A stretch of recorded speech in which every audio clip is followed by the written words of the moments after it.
वर्तमान को बात्या red zone पाजीगुड़ी कटमा panchayat अंतर्गत कलेक्टर निर्देश अनुसार प्रशासन आसी पाजीगुड़ी ग्राम में गतकाली वीडियो सार जे सार अनेक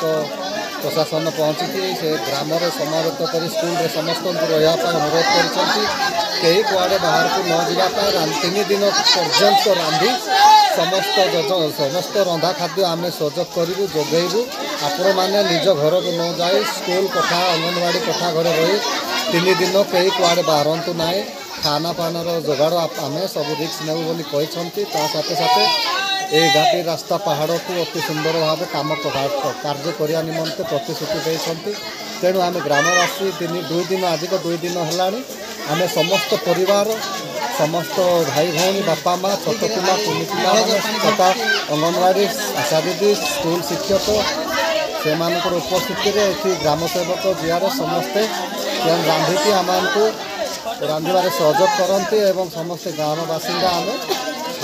रंधा बड़ा कर समस्ते खावाई आम प्रस्तुति बर्तमान करुच्छू तेणुक प्रशासन को विशेष धन्यवाद जेहेतु सहायता प्रतिश्रुति आज आम ग्रामवासी द्वारा अन्न भोजन कर आम ये दिनटी की अतिबाहित करुच्छू तेणुक प्रशासन को तथा सरकार को अशेष धन्यवाद ग्रामवासी तरफ। मो ना विजय नायक कटामा ग्राम पंचायत पाजीगुड़ी 1 नंबर अंतर्गत ग्राम वर्तमान जो संभाव्य बात्या बन्यार परिस्थिति गजपति उपजिलापाल मोहना पंचायत समितिर वीडियो उन्नयन वीडियो महाशय आसते समस्त उपस्थिति काली सरकार निर्देश अनुसार रंधा खाद्य आम पाजीगुड़ी प्राथमिक स्कूल रे दिया जाउची। आज आम समस्ते वर्षा बात्यार समस्ते रही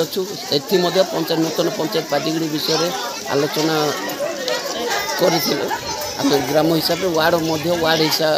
डिविजन विभाजन आम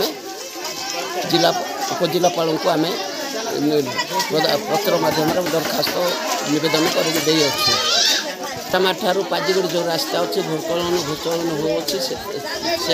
आज किसी माटी अतड़ा खसी जाइए तेणु मनुष्य जावासबार असुविधार सम्मुखीन होगा सरकार को नवेदन करूँ से घाटीर मरामती प्रोटेक्शन वाल देले ग्राम बा अंचलवासी उपकृत होते।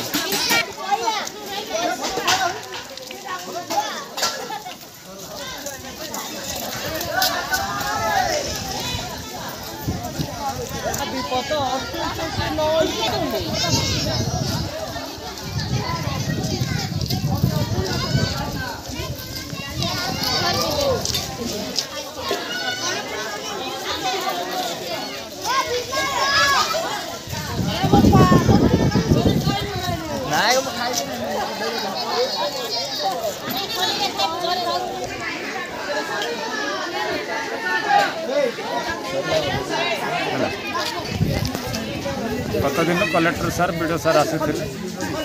पाजीगुड़ी ग्राम को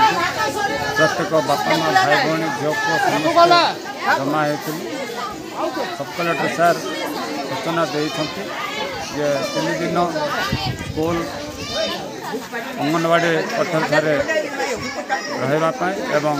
3 ओली खाद्य खावाई निर्देश अनुसार काली राति आम समस्ते गाँव खाइलु वर्तमान समस्ते माँ भौणी खाऊ तेणु सरकार को गवर्नमेंट आम धन्यवाद देचु सरकार आम प्रति दृष्टि रखिंट आ 2 दिन बात्यार प्रभाव अच्छी 2 दिन सरकार आम प्रति दृष्टि रखते मो वक्तव्य बंद